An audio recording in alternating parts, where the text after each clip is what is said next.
Em uma região diferente como a nossa, existe um banco diferente de todos os outros. O Banco do Microcrédito, que produz, orienta e gera renda. O Banco da Agricultura Familiar, que cuida e alimenta toda uma nação. Do agronegócio, que fortalece o PIB e exporta para o mundo. O Banco das Pequenas, Médias e Grandes Empresas, que fazem a economia girar. O Banco da Infraestrutura, da energia limpa, da inovação, que cria soluções para o dia a dia. O Banco da Cultura, da geração de renda, com 58 bilhões de reais investidos que influenciaram na geração de milhões de empregos. Isso é bom para todo mundo. Eleito Banco de Desenvolvimento do Ano da América Latina. Não é qualquer banco, é o Banco do Nordeste. Governo Federal. O Brasil é autossuficiente na produção de petróleo e o setor privado pode atrair ainda mais investimentos para que tenhamos orgulho também da autossuficiência na produção de combustíveis. A Refina Brasil está presente de norte a sul do país. São refinarias que faturam 65 bilhões de reais todo ano, geram 2.500 empregos diretos, 20 mil empregos indiretos e induzidos. A Refina Brasil já nasce representativa.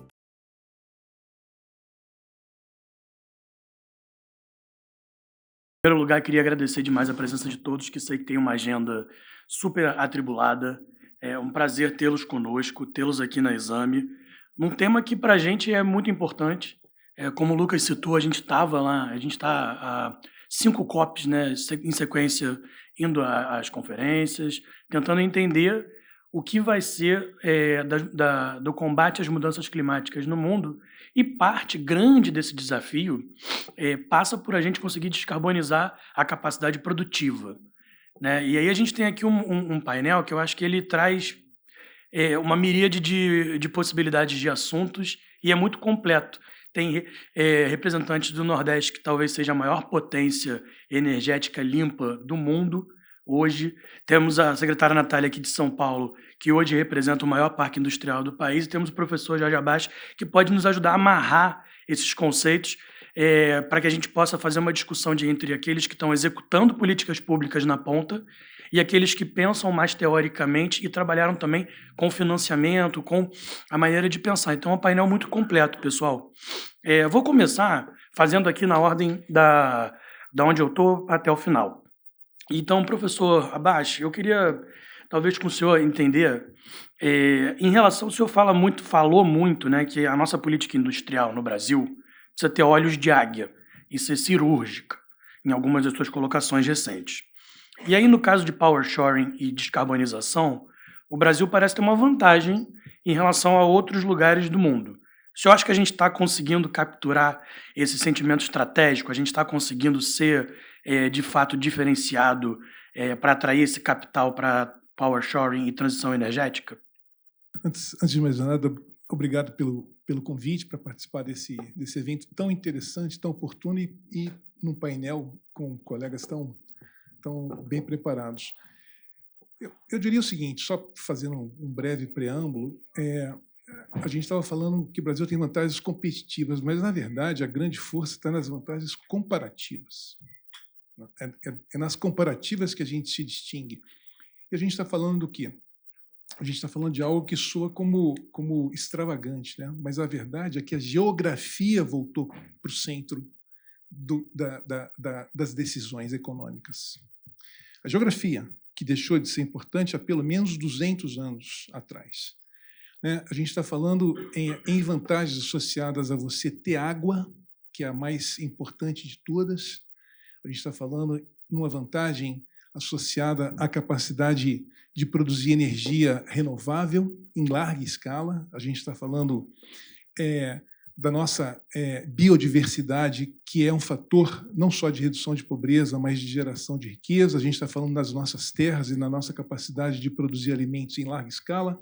A gente está falando das florestas. Isso tudo por conta da geopolítica e por conta das mudanças climáticas se transformaram em uma mega vantagem. Então, é nas vantagens comparativas que a gente está fazendo a diferença, ou pode fazer.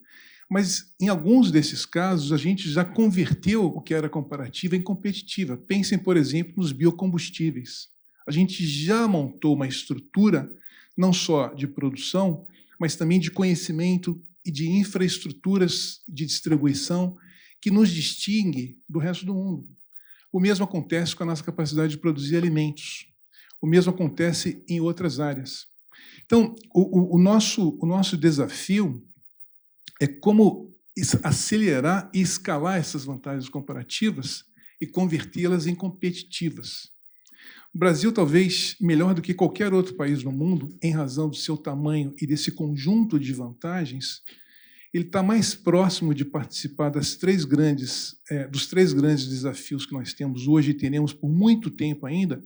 Obviamente que o primeiro é a segurança alimentar. Sim.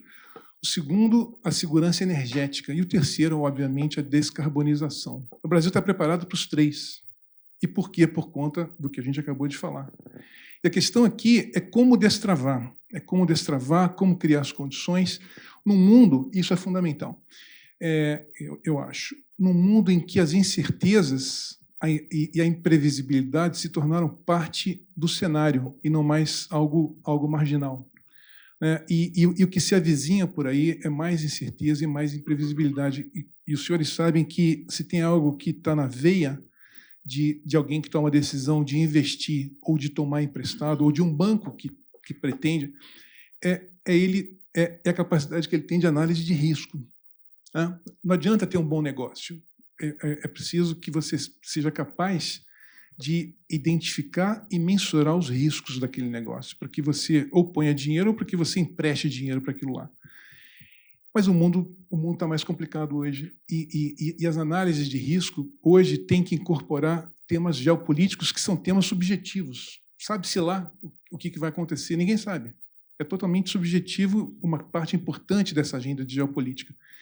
Porém, o fato do Brasil estar relativamente distante das questões mais críticas de geopolítica e o fato de nós termos essas condições que eu já tinha mencionado, essas vantagens comparativas e competitivas, elas se traduzem em uma atratividade que não há como negar, não há como desconsiderar o Brasil quando se pensa em vários desses temas de descarbonização. E aqui que entra o power shoring, que, diferentemente do nearshoring, ou do friendshoring, ou do reshoring, que são todas estratégias políticas, o power shoring é uma estratégia corporativa, de empresas que buscam melhores condições para produzir com custos mais baixos de energia, energia segura, barata e abundante, com resiliência, porque você tem menos exposição a temas geopolíticos, e você já tem uma infraestrutura estabelecida, que inclui temas que a gente também já tem, que é porto, área industrial e a energia verde batendo na porta. Isso já está feito.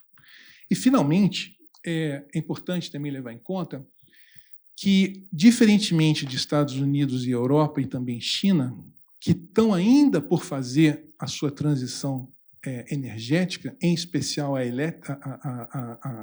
elétrica, o Brasil, grosso modo, já fez essa transição. Não só ele já fez, e já poupou e já investiu, mas ele já descontou em balanço boa parte desses investimentos. Pense nas hidrelétricas. Isso nos dá uma vantagem. Se você vai para a ponta do lápis, mas tem que fazer conta, e a gente fez. Quando você vai para a ponta do lápis, é verdade que o nosso custo de capital é muito maior, mas é verdade também que esses países ainda terão que fazer esses investimentos, ainda terão que buscar dinheiro para fazer tudo isso, e o mais importante, eles precisarão de muitos anos ainda para converter esses novos investimentos em uma matriz elétrica verde. Nós já fizemos isso tudo. Então, o nosso custo relativo é muito menor do que os nossos olhos veem. Então, assim, bom, dito tudo isso, e fechando, sobre a questão da política industrial. A política industrial não poderia ser outra que não essa que se ancora nas nossas vantagens comparativas e competitivas. Porque não só porque o mundo, você tem uma demanda potencial por tudo isso, mas isso tudo nos põe isso tudo nos dá um ponto de partida muito potente para você construir em cima disso. E tudo isso que a gente está falando, biocombustível, aço verde, alumínio verde, vidro verde, química verde, enfim, fertilizante verde, etc. Tudo isso implica em cadeias de valor sofisticadas, com muito impacto no terreno, com muito benefício para o meio ambiente e que gera spillovers, gera externalidades que podem ser determinantes para o futuro desse país. E quando eu vejo a política industrial apontando nessa direção, tem uma opção de problemas, especialmente de coordenação no governo, mas o ponto central está lá. O BNDES tem feito um papel importante, né? Fundamental, na verdade. Eu acho que o BNB, também o Banco do Brasil e mesmo fundos e bancos privados, o sentimento, eu acho que a gente já aterrissou nesse terreno. Já existe um consenso, esse consenso está se fortalecendo. E para aqueles que trabalham com investimento internacional, com atração de investimentos, você não escuta outra coisa que não o de sempre, né? Falou, cara, eu não consigo imaginar eu ter uma ação mais proativa e mais determinante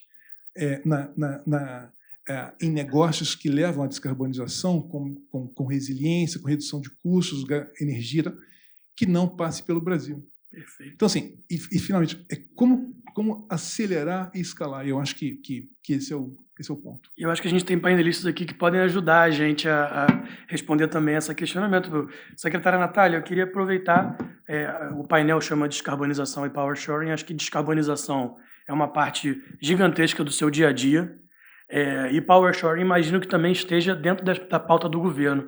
Queria entender como São Paulo, como o maior PIB representativo, né, do país, como ele está tentando atrair esses investimentos também e pensando em descarbonizar esse parque fabril que já é muito grande.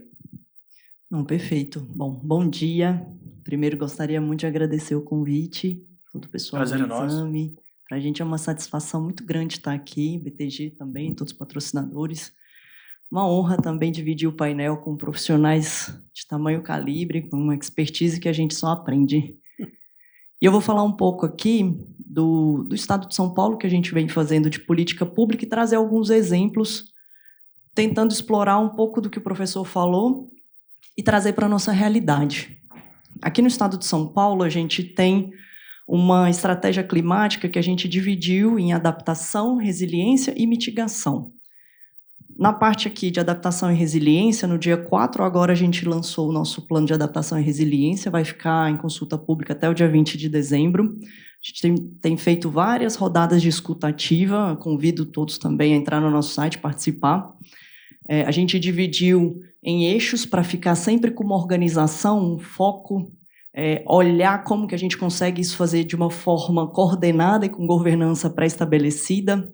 Então, a gente está falando segurança alimentar, da parte de biodiversidade, de segurança hídrica, de infraestrutura como estruturante, de justiça climática de forma concreta, de uma forma transversal. Isso olhando um plano de adaptação e resiliência, mas eu vou focar muito aqui em mitigação, porque toca muito essa agenda de descarbonização, que é o objeto do nosso painel. E aí, nesse outro eixo aqui de mitigação, a gente também colocou pilares até para entender as particularidades do Estado de São Paulo. Então, a gente olha muito para transporte, energia, indústria, uso do solo, finanças verdes, para a gente entender como a gente dá escala, olha financiamentos, e aí eu vou trazer alguns exemplos aqui. Educação ambiental, conscientização, é algo que a gente tenta trazer também muito à sociedade para participar das nossas políticas, porque a gente precisa fazer isso. E esses ambientes aqui são muito bons até para a gente exemplificar esse tipo de ação. O Estado de São Paulo tem um perfil de emissão um pouco diferente se a gente olhar no Brasil. Aqui a gente tem uma participação das emissões até maior em transporte do que no agro, se a gente for olhar o Brasil. E aí, descendo um pouco em cada um desses pilares, para também exemplificar ações concretas, porque é uma coisa que a gente fala muito aqui. Quando eu fui montar a secretaria, isso muito alinhado com o nosso governador, a gente colocou um núcleo só de sustentabilidade para ser o fio condutor das nossas políticas públicas e fazer tudo com governança. E aí a gente sempre fala em sustentabilidade de uma forma com que eu veja isso na realidade, e no seu tripé mesmo, ambiental, social e econômico, para os projetos pararem de pé. Então a gente lançou lá no início do governo um programa de parcerias e investimentos com a iniciativa privada, que começou com uma previsão de 220 bi de investimento, a gente já está chegando agora em 300 bi contratados. Só a Sabesp a gente está falando aí de 260 bi até 2060 de investimentos previstos. Então, a gente tem olhado em cada um deles o que a gente consegue trazer e consegue explicitar em relação a esse assunto aqui que a gente está falando. Transporte, se a gente for olhar onde está o nosso perfil maior de emissões. A gente tenta olhar a nossa matriz logística e muito numa lógica de infraestrutura de rede, nós. Então, se a gente olhar, o que a gente precisa fazer? Além de melhorar as nossas rodovias, além de entregar infraestruturas aprimoradas, com mais resiliência, olhando drenagem, como foi o contorno da Tamoios que a gente inaugurou ontem, que chega em um dos nós, que a gente fala de infraestrutura de rede, que é o Porto de São Sebastião, que na semana passada a gente, inclusive, teve uma exportação aí de café que há 60 anos não tinha, e de uma forma sustentável também. Isso coloca muito a questão da sustentabilidade de forma concreta nas nossas ações. Um programa de ferrovias, olhando passageiros, muito forte aqui também. Então, a gente fez o leilão do TIC Intercidades Campinas. A gente está modelando o de Sorocaba, vai fazer o de Santos. Isso tudo para a gente conseguir também melhorar, otimizar a nossa matriz logística. E aí, a gente não pode deixar de falar também das nossas hidrovias, que a gente precisa aproveitar mais no Brasil, de forma geral. E aqui a gente tem a hidrovia Tietê-Paraná. E quando a gente chegou, a gente olhou o que a gente poderia fazer para poder retirar os seus principais gargalos. E o principal gargalo, que também diz muito respeito a conflito de uso de recursos hídricos, é ali na Jusante, no final de Nova Vaiandava, onde eu tenho 15 quilômetros de rocha que eu preciso fazer uma explosão subaquática para ter 3,5 de profundidade, de modo com que, mesmo em época de estiagem, eu consiga perenizar a nossa hidrovia. O que a gente começou a fazer? Desde o ano passado, uma obra que vai acabar em 2026, para a gente conseguir ter essa profundidade e não ter problema de conflito com a geração de energia, ali em Três Irmãos, por exemplo, que abastece toda a região, e eu consiga passar comboios, que hoje a gente está chegando em 2 milhões de toneladas ano, farelo de soja, areia, e que um comboio duplo representa 173 caminhões, isso é um sequestro anual de 20 milhões de toneladas de gás carbônico. Então, esse tipo de conta a gente precisa fazer até para mostrar o quanto a gente tem sim que avançar nessas outras políticas. Além de, por exemplo, aumentar o vão entre pilares que a gente está fazendo nas nossas pontes, porque a partir do momento que eu aumento de 30 para 110, como a gente fez na SP425, eu consigo passar um comboio com mais celeridade, isso me ajuda no escoamento também de grãos, por exemplo. E aí a gente está falando em uma consulta também, que a gente vai lançar, consulta pública no final dessa semana, no dia 22, para a gente fazer uma parceria público-privada das travessias litorâneas que a gente tem, de todas as balsas, com uma obrigação de que até o ano 5, 6, eu consiga eletrificar toda a minha frota. E isso tem muito a ver com essa questão de mitigação, de descarbonização que a gente está falando. Só que aí, e vou entrar em outro pilar que eu acho que é importante aqui a gente debater um pouquinho, eu preciso saber de onde vem a energia. E o professor já falou, a gente já tem uma energia muito limpa aqui no Brasil. Além de transição energética, a gente tem que falar em descarbonização. Nós fizemos o primeiro plano de energia subnacional do Brasil. A gente aprovou agora em maio, e aí dentro dele a gente tem olhado infraestrutura, meio ambiente, social, regulação, o que a gente precisa melhorar para isso? E aí a gente tem visto as rotas e as vocações do Estado de São Paulo, porque eu preciso entender as particularidades e especificidades nossas, das nossas regiões. A gente fez um estudo com a Fiesp, bem interessante, para entender aonde está, por exemplo, o nosso potencial de geração de biometano. E é uma coisa que a gente tem estimulado muito aqui. Se vocês olharem, a gente tem um potencial muito forte no setor sucroenergético e muito forte no setor de resíduos. Sim.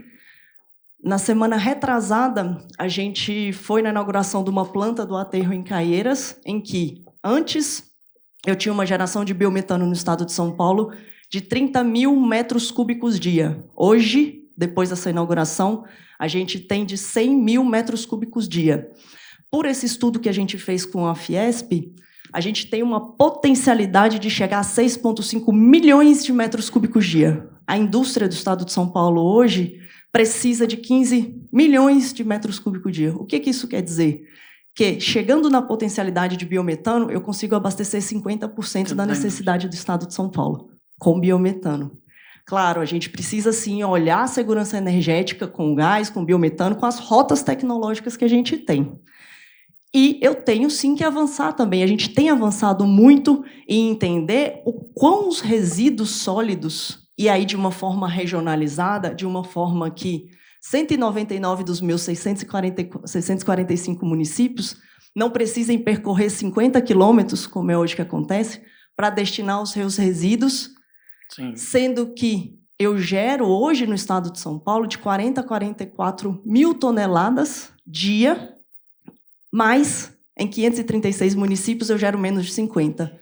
Ou seja, para dar escala, eu preciso fazer o que a gente está fazendo num programa que a gente lançou que se chama Integra Resíduos, de agregar os municípios para a gente conseguir valorizar o resíduo e gerar economia circular. Claro. E aí eu consigo, sim, na parte social da sustentabilidade, olhar o catador enquanto agente ambiental, fazer geração de energia, biogás para alimentar a própria planta, biometano para jogar no grid, compostagem, reciclagem, enfim, tudo o que a gente precisa para poder valorizar o resíduo e também olhar a sustentabilidade de uma forma concreta.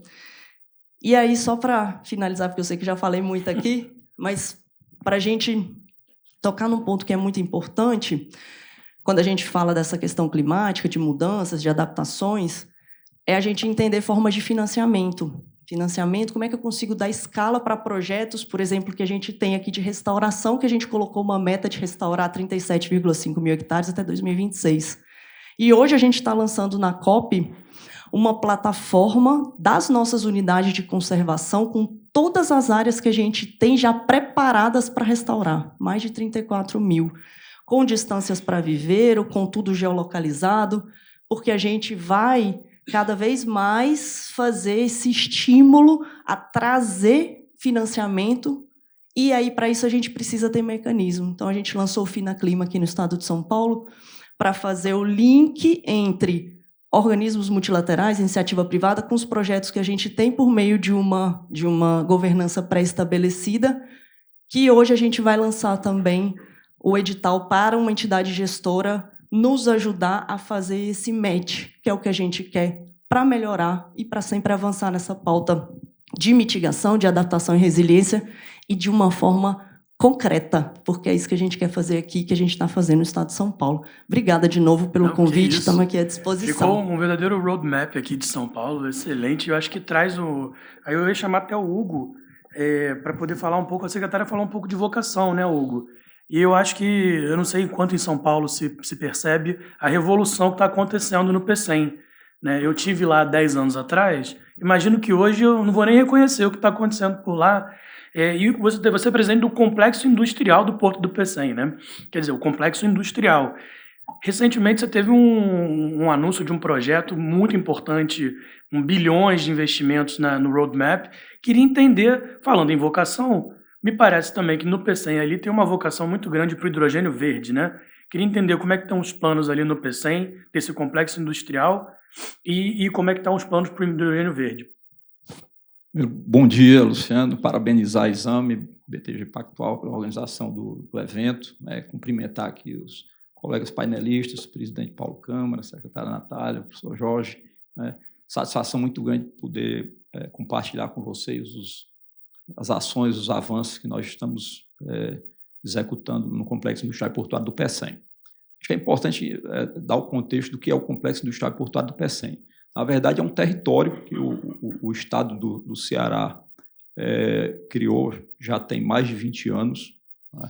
em torno de 50 quilômetros de Fortaleza, né, na região metropolitana, e dentro do complexo industrial portuário do Pecém são 19 mil hectares. O equipamento âncora é o porto do Pecém, né?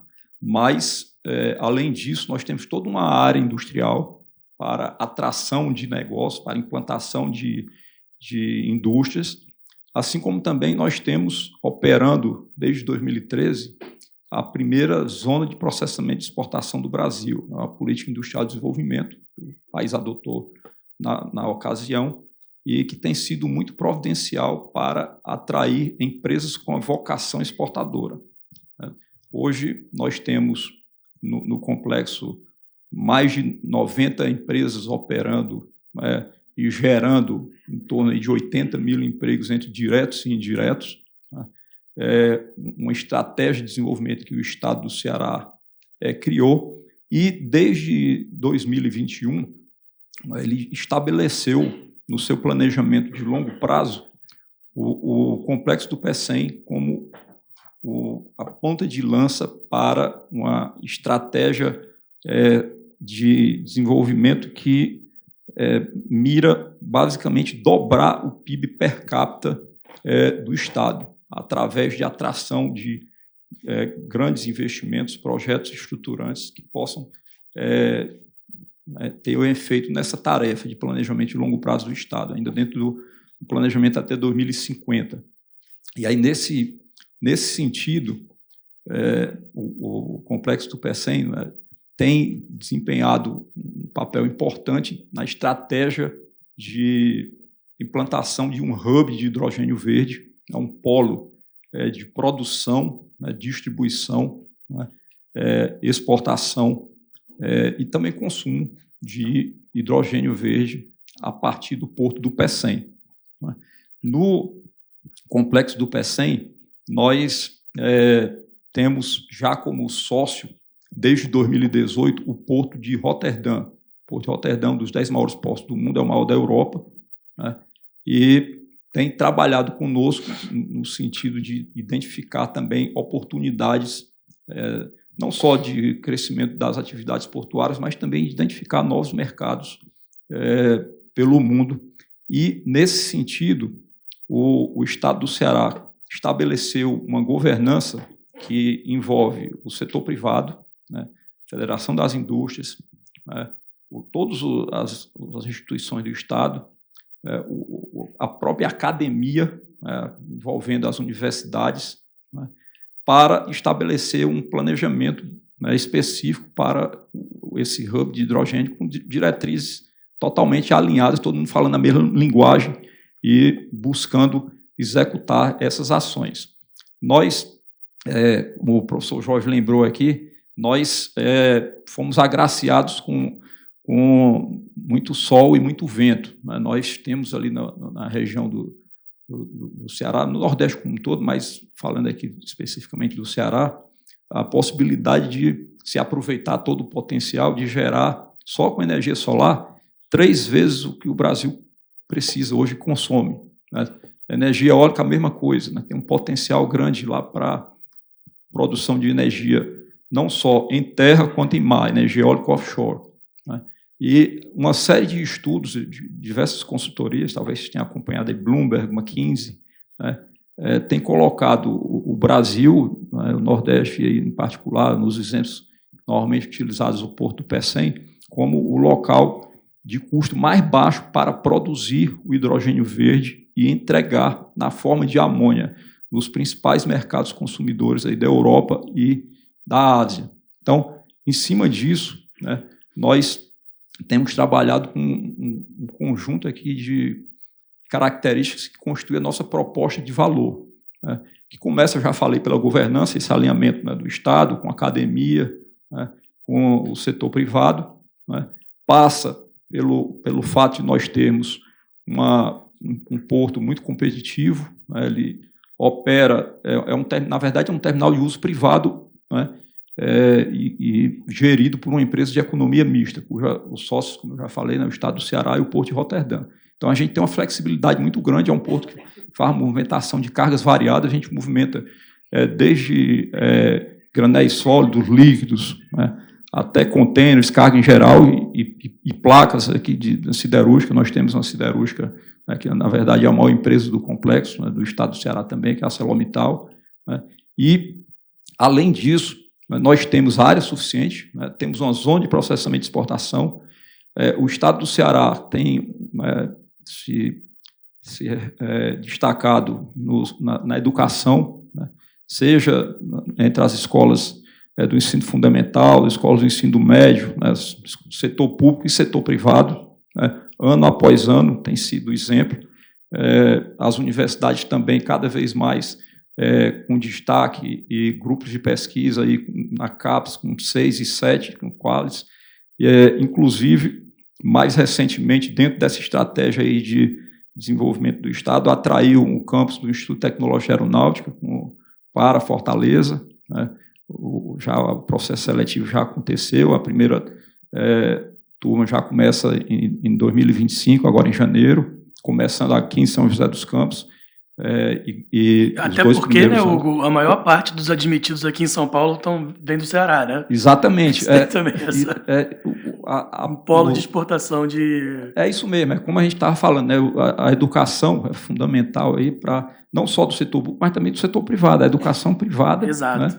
Né, e tem essa atração, né, e essa interação com a academia totalmente alinhado com as áreas de desenvolvimento que o Estado está colocando aqui, a parte de energias renováveis, a parte de tecnologia da informação.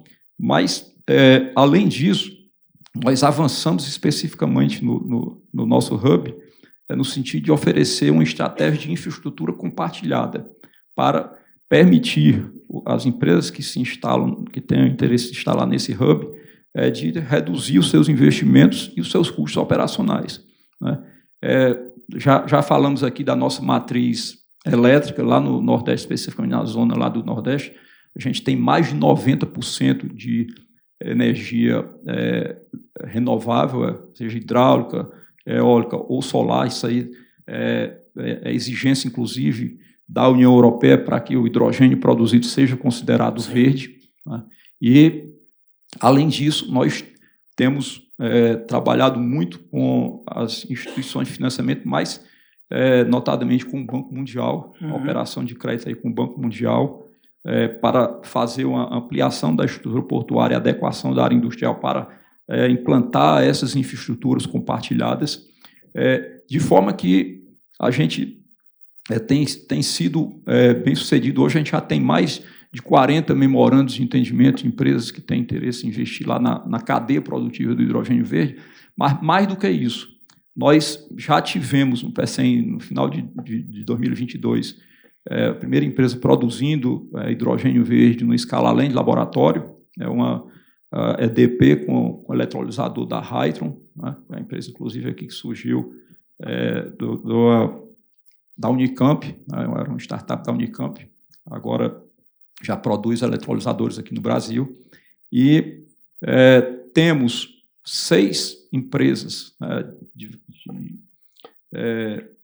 diversos locais do mundo aqui que já estão fazendo seus estudos de engenharia, pagando contratos de área na nossa zona de processamento e exportação para fazer os seus licenciamentos ambientais, seus projetos de engenharia e tomar suas decisões finais de investimento. Né? Como mencionou, a expectativa nossa é que, a partir do ano que vem, a gente já veja essas decisões finais de investimento sendo tomadas, a nossa expectativa a partir do segundo semestre, empresas que começam a operar em 2028.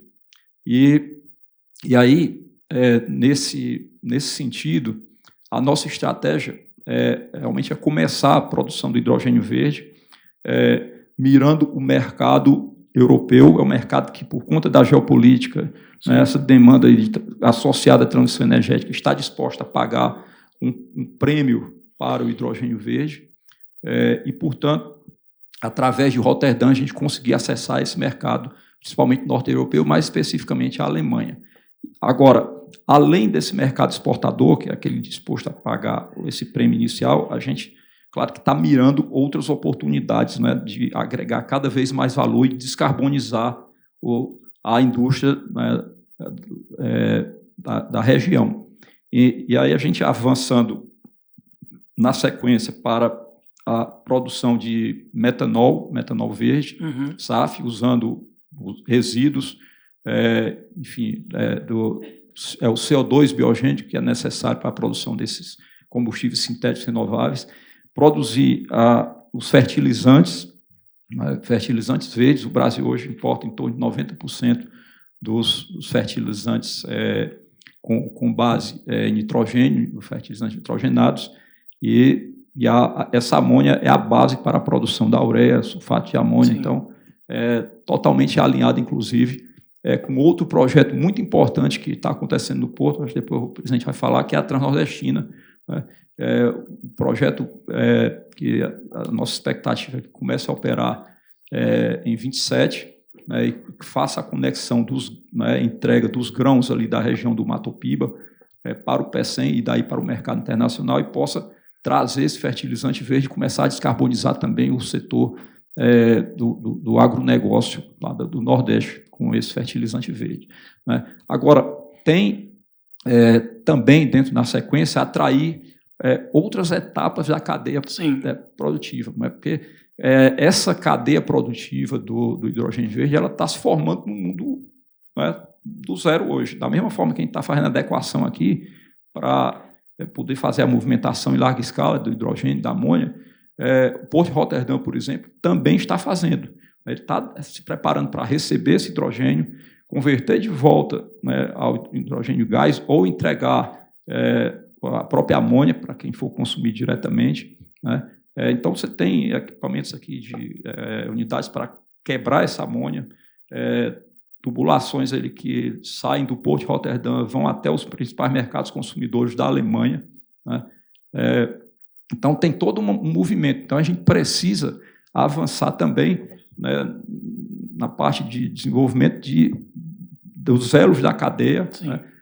Buscar também fabricantes de equipamentos. Enfim, a gente está mirando na nossa estratégia cada vez mais valor e chegando até o power shoring, né? E aí, dentro do power shoring, a gente começa a ter outras oportunidades de negócio, atrair, além do hidrogênio verde, empresas que usam essa infraestrutura de entrega de energia na região do Porto para poder atrair empresas que tenham um consumo, né, intensivo de energia.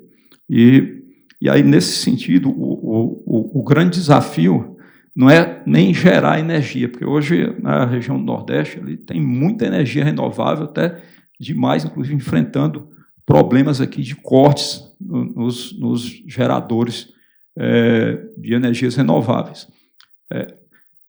A demanda que você tem desses projetos de hidrogênio verde, vou dar só um exemplo aqui, nós estamos falando algo em torno aí de, até 2029, 5 GB, podendo chegar a 10 GB em 2032.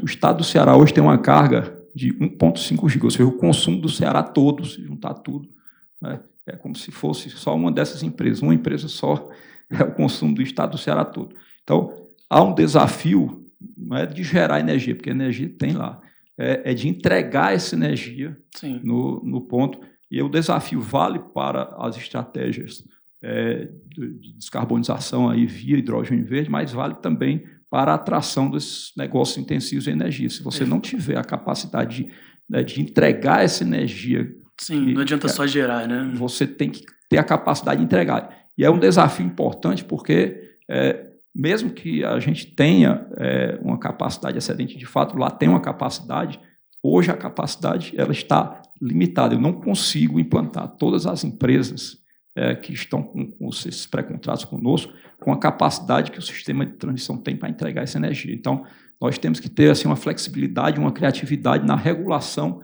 para permitir rapidamente, com agilidade, que esses investimentos realmente possam ser concretizados e venham com esse suporte de todo o sistema interligado nacional, que já é descarbonizado, excelente, mas que agora, né, se depara com um novo desafio.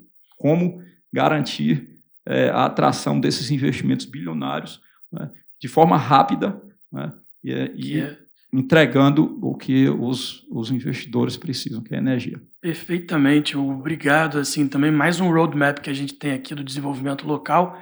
E, presidente, eu queria chamar o senhor, obrigado por ouvir bastante coisa, mas eu acho que o senhor tem muito valor o que o senhor vai trazer, porque além de ser presidente atualmente do Banco do Nordeste, o senhor foi governador por 8 anos. Então, o senhor tem uma visão tanto de Estado, governo estadual, e agora um desafio ainda maior, né, de preparar uma região inteira para ser capaz. O senhor trabalha nas duas pontas, né, na capacidade de gerar essa energia limpa e na capacidade de atrair investimentos para mercados que estão nascendo, como hidrogênio verde. Queria entender como é que está o planejamento do Banco do Nordeste hoje para poder aproveitar essa vantagem comparativa, como o professor chamou, da região e garantir que haja inclusão econômica e social da região nesse processo, né? Que a complexidade econômica fique por lá também. Bom dia, agradecer a Exame essa oportunidade de compartilhar experiências aqui com tanta gente qualificada. E para nós do Nordeste realmente é um desafio importante o momento que nós estamos vivendo hoje, porque é um desafio de oportunidades. E quando se tem um desafio de oportunidades, o trabalho, o planejamento e toda a concepção dos projetos ela precisa ser muito bem feita para a gente não perder essa janela dessas oportunidades, que no caso da região Nordeste, que é uma região que tem gargalos históricos muito grandes de desigualdade, é sempre importante a gente buscar nas oportunidades diminuir essa desigualdade e dar realmente condições para um futuro mais promissor e um futuro mais justo em relação à diminuição dessas desigualdades, diminuição de pobreza e geração de oportunidades para a população nordestina. Eu faço parte de uma instituição, o Banco do Nordeste, que tem mais de 70 anos. E é uma instituição que é um banco de desenvolvimento voltado realmente para diminuir os desequilíbrios da região. E o banco passa por esse momento diferenciado porque ele está vendo claramente que tem instrumentos para ajudar aos avanços que a região Nordeste precisa. E aproveitar o que bem foi colocado aqui, todas as estruturas e todas as vantagens que a região tem nos diversos estados que nós representamos, né? São 9 estados, mais os municípios ali do norte de Minas e do norte do Espírito Santo. O Banco do Nordeste ele tem uma vocação muito clara para um microcrédito produtivo orientado e para micro e pequenas empresas. Mas, por outro lado, ele está dando um suporte muito, mas muito importante para esses grandes projetos de infraestrutura, porque vão dar o potencial competitivo que a gente precisa para o investidor se sentir realmente seguro de que investir na região Nordeste vale a pena. E, ao mesmo tempo, a gente está se alinhando e numa conexão importante, até porque nós somos um banco público, um banco estatal, que precisa estar muito conectado com as políticas públicas do governo federal, até para que isso ganhe realmente a velocidade e ganhe a efetividade que precisa ser dado.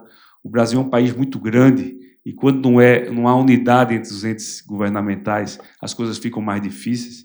Então, o governo federal precisa estar conversando com governos estaduais, que precisam estar conversando com governos municipais, e isso faz um jogo de ganha-ganha para que as coisas possam ocorrer da maneira efetiva. E a gente vê o governo federal com projetos que são importantes e vão ao encontro das oportunidades que estão acontecendo no mundo. A gente vê hoje um novo PAC em andamento, e o novo PAC é dar a condição de infraestrutura para as regiões de receber esses empreendimentos e estar prontas para os desafios desse século XXI, que é um século muito desafiador, até porque a economia do conhecimento é que predomina as discussões e os fóruns de debate e de oportunidades em relação a isso. E o novo PAC ele destinou mais de 40% do seu orçamento para o Nordeste, justamente para que a gente possa superar os gargalos que a gente tem na questão dos aeroportos. Isso está acontecendo. Quem anda pela região Nordeste vê que houve uma mudança significativa em relação aos aeroportos e o atendimento dessas demandas que esse instrumento tem.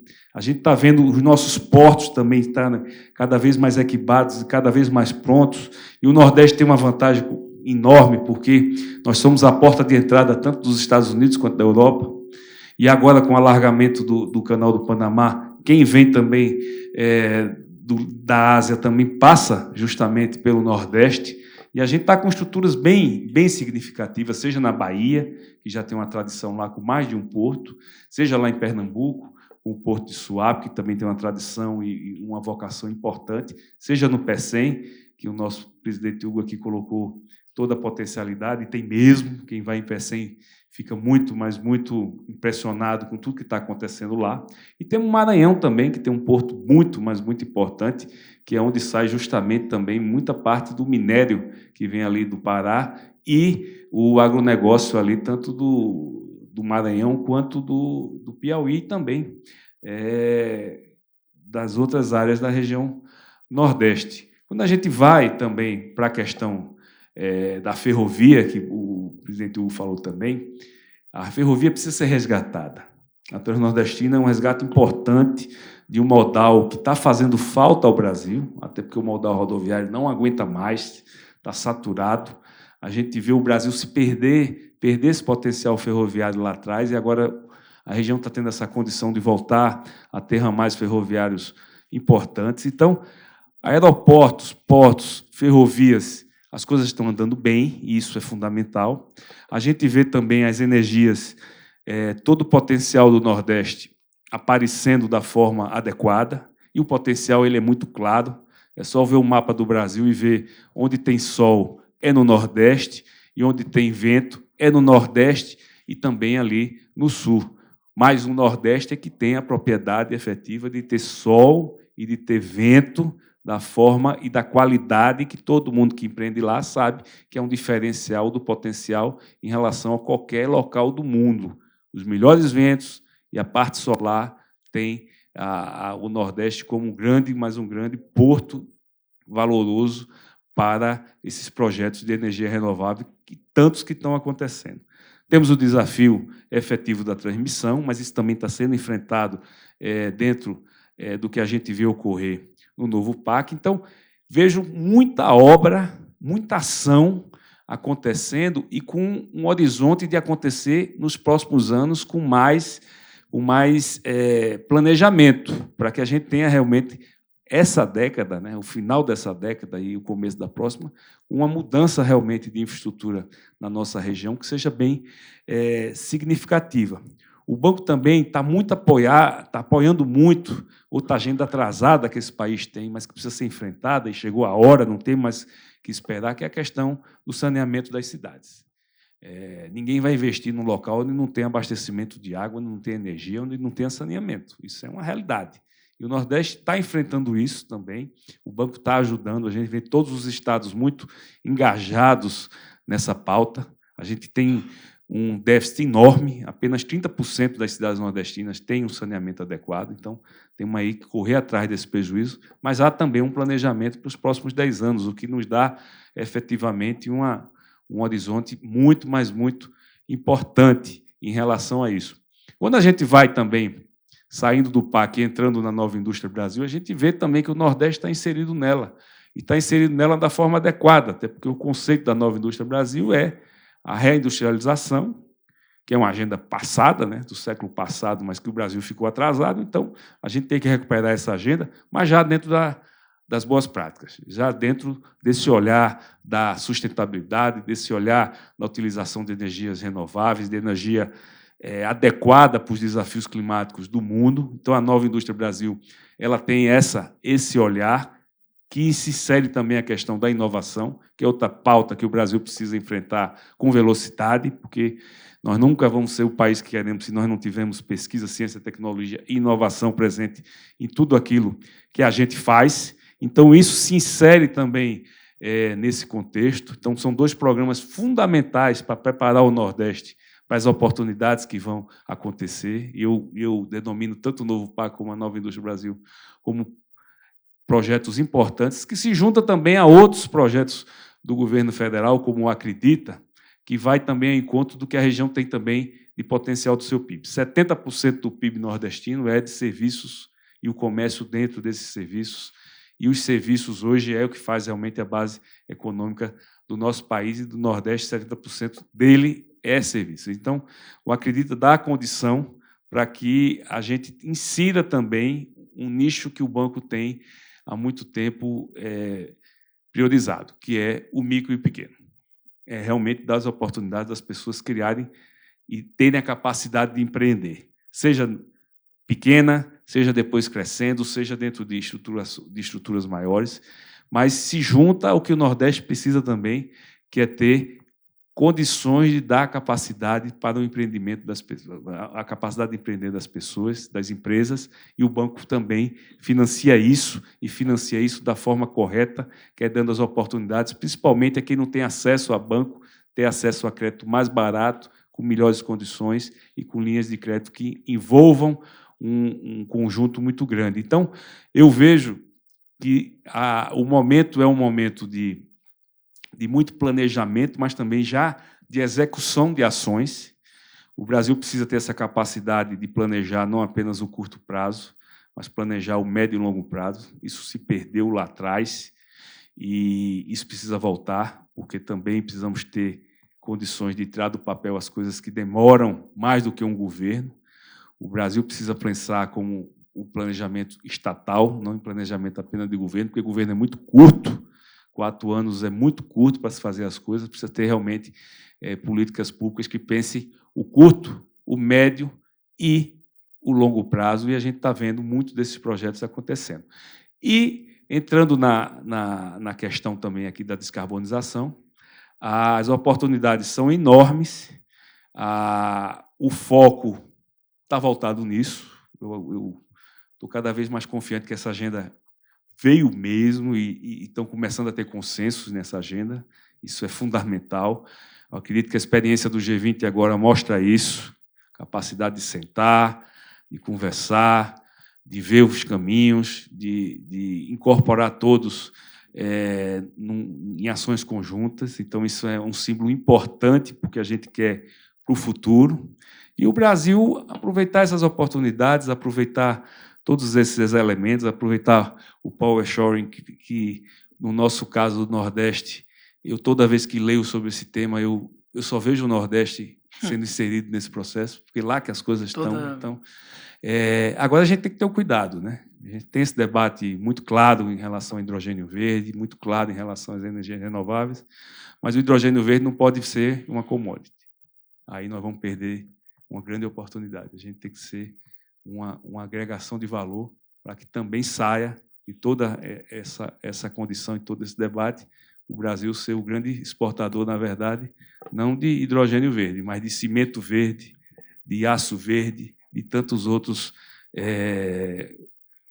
projetos que podem sair do papel através dessa oportunidade que o hidrogênio verde está nos dando. E a gente tem que ter preparado também com equações financeiras que possam suportar tudo isso, até porque nós estamos deixando de falar em projetos de hidrogênio verde de milhões. Projetos de hidrogênio verde se falam de bilhões e bilhões de dólares, que multiplica aí por quase 5, 6. Então, são muitas ações, muitos desafios, mas como eu iniciei minha fala, eu quero também terminar minha fala, mas com muitas oportunidades. E desafios com oportunidades é que fazem as coisas serem e acontecerem da forma correta. Se fizermos certo, se planejarmos adequadamente e se tivermos unidade de todos os entes governamentais, estados, municípios, governo federal, seja também o setor privado, seja também as entidades de classe, seja também toda a sociedade civil. Se houver uma grande pactuação em relação a objetivos comuns em torno dessa pauta, a gente vai realmente ter superações de grandes gargalos que esse Brasil viveu e vamos ter oportunidades para as próximas gerações, que a nossa geração talvez não veja, mas que as próximas gerações vão ter condições de ver se fizermos tudo certo. E tem que começar desde já, presidente. Obrigado. Eu queria pedir para os painelistas, o tema dá para falar aqui o dia inteiro, né? Eu acho que assim, a gente teve aqui um apanhado de ações, desde o biogás, ao biometano, ao hidrogênio verde, ao pensamento mais inclusivo de uma região. Eu queria pedir brevemente para os panelistas, e se puderem, por favor, ser bem breves para a gente poder respeitar o tempo aqui dos outros painéis, queria pedir as considerações finais, começando com o senhor, professor. E agradecer muito pela presença e queria pedir para o senhor fazer essas considerações finais. Não, obrigado mais uma vez, obrigado a todos, obrigado aos meus colegas também que abrilhantaram muito essa conversa. Eu acho o seguinte, Luciano, quando a gente olha para frente, a gente vê uma montanha de desafios. E os desafios agora, talvez, eles estão ainda maiores por conta como a gente falava antes, a questão da geopolítica. Porém, quando a gente põe o Brasil quando a gente olha o Brasil comparado com o Brasil, a gente fica muito preocupado. E tem razão de sobra para isso. Mas quando a gente olha o Brasil comparado com o mundo, o Brasil está relativamente melhor. Não porque necessariamente a gente melhorou, e embora isso tenha acontecido, mas porque o mundo ficou pior. E eu estou falando do mundo desenvolvido. O mundo, Europa, Estados Unidos, estão muito mais incertos e inseguros, por várias razões que a gente já discutiu.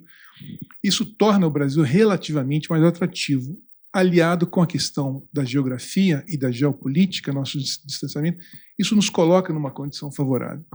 Então, assim, é verdade, por exemplo, que os Estados Unidos têm o IRA, que é aquele mega plano que talvez vai ser revisto agora com o novo presidente.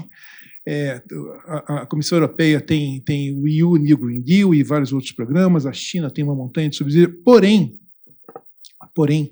vários desses investimentos ficam de pé enquanto os subsídios estão de pé.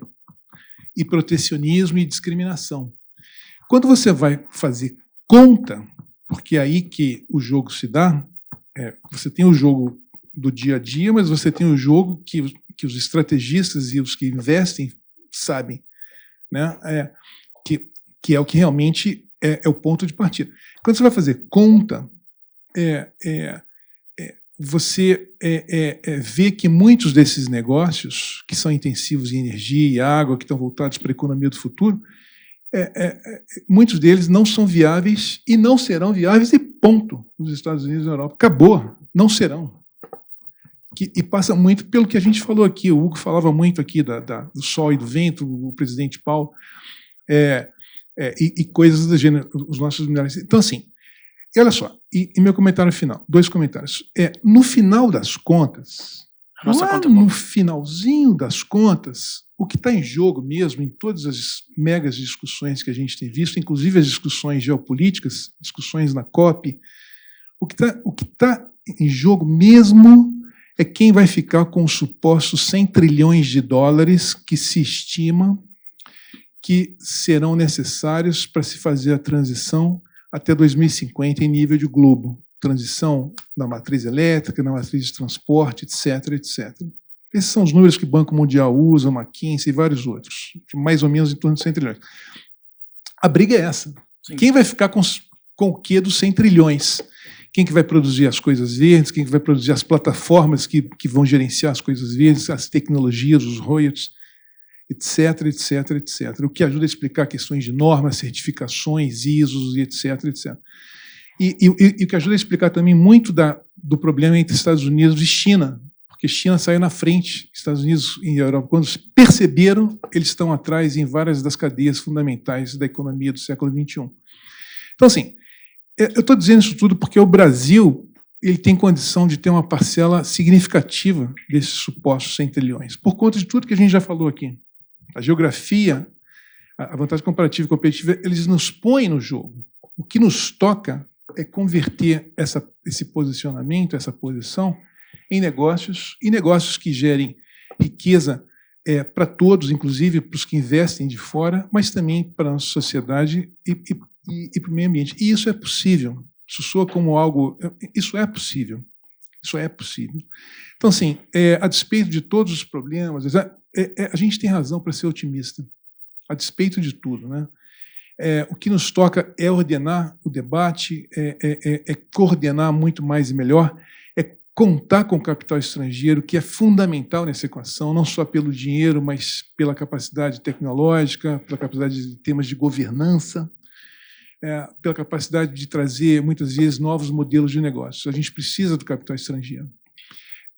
Enfim, no final das contas, sim, muitos problemas, muitos novos desafios, mas eu acho que o Brasil tem razão para olhar para frente com uma visão positiva e a gente tem que ser capaz não só de gerar riqueza para todos, para os que estão fora e para os que estão dentro, mas para a gente a gente tem também o dever de traduzir isso em melhor qualidade de vida para todos. Sim. Isso é possível porque os excedentes potenciais que esses negócios geram são bem respeitáveis.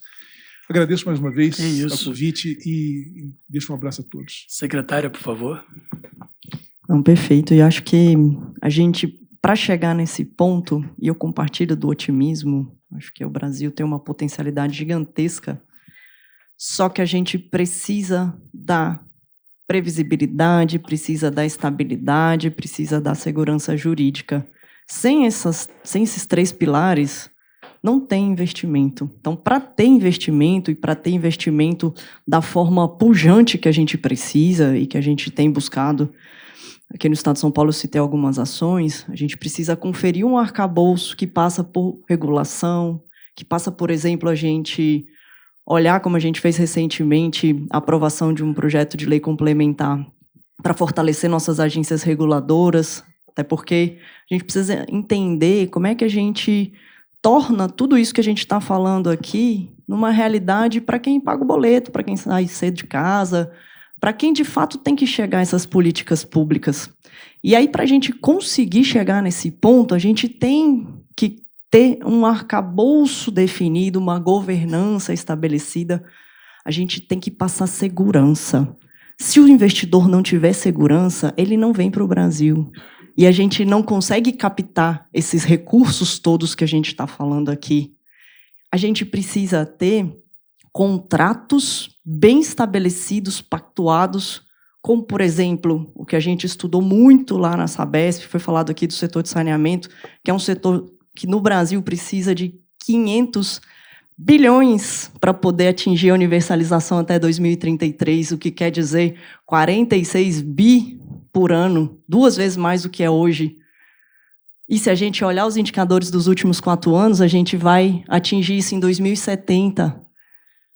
Aqui no estado de São Paulo, a gente olhou muito essa questão do saneamento, só trazendo algumas informações também para a gente conseguir puxar esse prazo de 2033 para 2029, porque a externalidade positiva disso é gigantesca. Olhando mitigação, eu deixar de emitir 51% em 2029 só com a universalização de saneamento. Eu despoluir o meu manancial em 54%, 434 toneladas dia e DBO aí, que a gente vai caminhar para ter uma despoluição do Tietê. E por quê? Porque a gente tem um contrato bem estabelecido, um contrato de longo prazo, um contrato que tem investimento ano a ano até 2029, de 5 anos até 2060, que coloca riscos em relação à questão de mudanças climáticas, e isso de uma forma com que o investidor consiga precificar, consiga entender, com que a sociedade também esteja junto e olhe o Pinheiros, que a gente colocou um lixômetro, para mostrar que a gente precisa da sociedade junto com a gente, porque a gente gastou desde o ano passado 117 milhões para tirar mais de 67 mil toneladas de lixo que as pessoas muitas vezes jogam na rua. Então, esse tipo de exemplo eu estou falando aqui porque a gente precisa agregar todo mundo. É uma governança multinível em que eu dou estabilidade, eu dou previsibilidade, eu dou segurança jurídica para o investidor vir para o Brasil, vir para o estado de São Paulo, fazer os investimentos que a gente tem um portfólio robusto. É a sociedade que tem que estar junto, são os municípios, é sim o governo federal, são todos os atores juntos para a gente dar essas condições para ter esses recursos captados e captados para um país, para um estado, aqui falando pelo estado de São Paulo, que tem uma potencialidade gigantesca em relação a esse tema que a gente está falando aqui. E aí, finalizando, acho que é só reflexão mesmo de tudo o que a gente tudo que a gente já tem, tudo que a gente precisa, sim, continuar desenvolvendo, continuar avançando, para não deixar com que essa oportunidade esteja em outros países, mas se transforme em realidade. Porque é isso que as pessoas precisam. É a mudança climática vista de uma forma real nas nossas políticas públicas, em ações de curto, médio e longo prazo, com governança e com planejamento que se reflita em ações.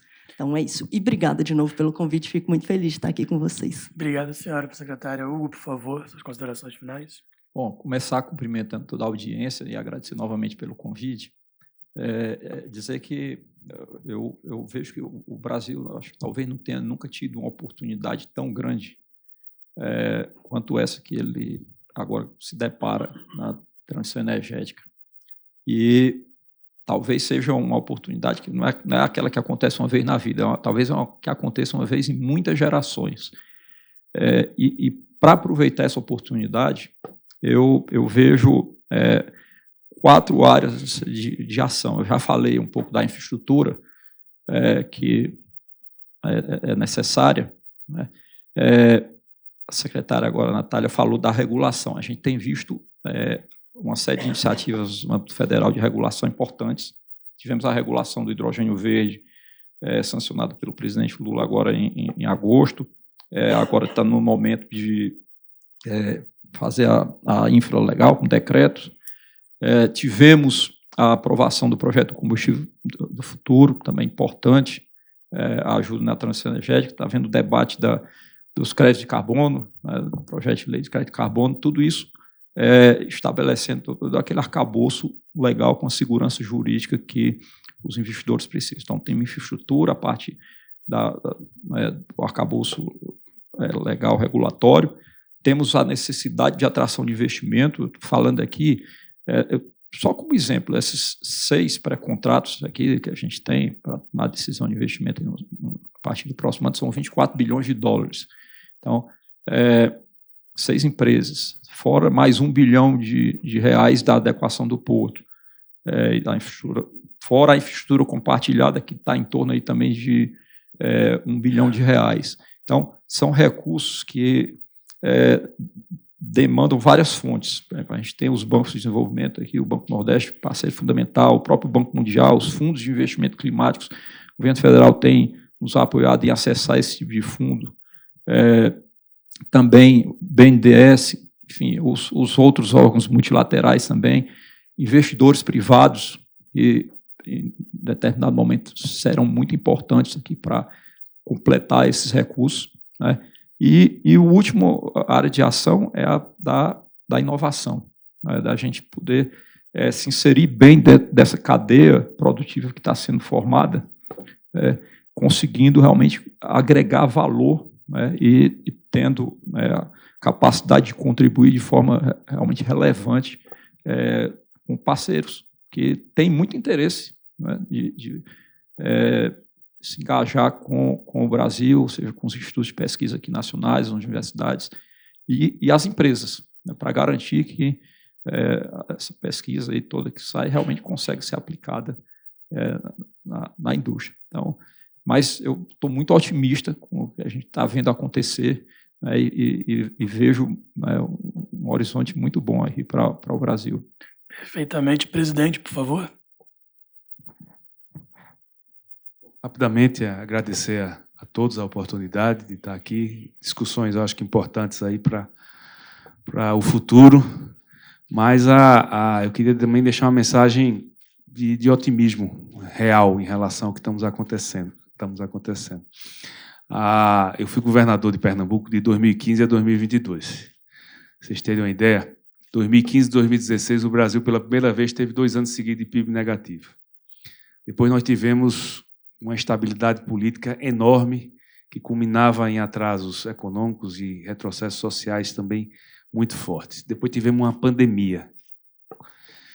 E hoje a gente vê o Brasil, 2023, com crescimento superior ao que estava planejado, 2024, mesma coisa, indo para um 2025 com um ambiente econômico melhor, marcos regulatórios aprovados, uma reforma tributária que está sendo concluída, e os investimentos acontecendo, o mundo olhando o Brasil, olhando as regiões, olhando o que nós estamos fazendo. Então, há realmente um ambiente diferenciado, que a gente precisa realmente aproveitar essas oportunidades, mas é um momento muito, mas muito diferente do que a gente vivenciou nos últimos anos, principalmente dessa quadra que eu falei, de 2015 a 2022. Então, aproveitar as oportunidades, fazer o dever de casa, planejar bem, executar melhor ainda, e ter a capacidade de corrigir o que está ainda andando de maneira incorreta e procurar acertar dentro de um processo de unidade, que isso pode fazer realmente uma diferença muito grande para o que a gente quer no futuro, mas é uma janela de muitas e muitas oportunidades que a gente vai ter que realmente se agarrar nela para que ela não seja oportunidades perdidas para o futuro, sejam realmente oportunidades de mudar o que esse país tanto se fala há tanto e tanto tempo, que é o país do futuro. Agora ele tem a condição de ser realmente o país do presente e com um futuro melhor. Obrigado, então, a todos e sempre deixando o Banco do Nordeste à disposição de quem quer investir no Nordeste, porque é uma região que tem toda a condição de ser uma mola propulsora também de crescimento, até porque os números mostram isso. Nós vamos crescer em 2024, 50% a mais do que o Brasil, já foi esse 23%, e muita coisa pode ocorrer no futuro também para o Nordeste diminuir desigualdade e ajudar esse Brasil a crescer e ser o país que nós queremos. Muito obrigado. Muito obrigado, presidente. E é com esse otimismo cauteloso e sempre olhando para frente que a gente termina o nosso painel. Obrigado pela audiência a todos.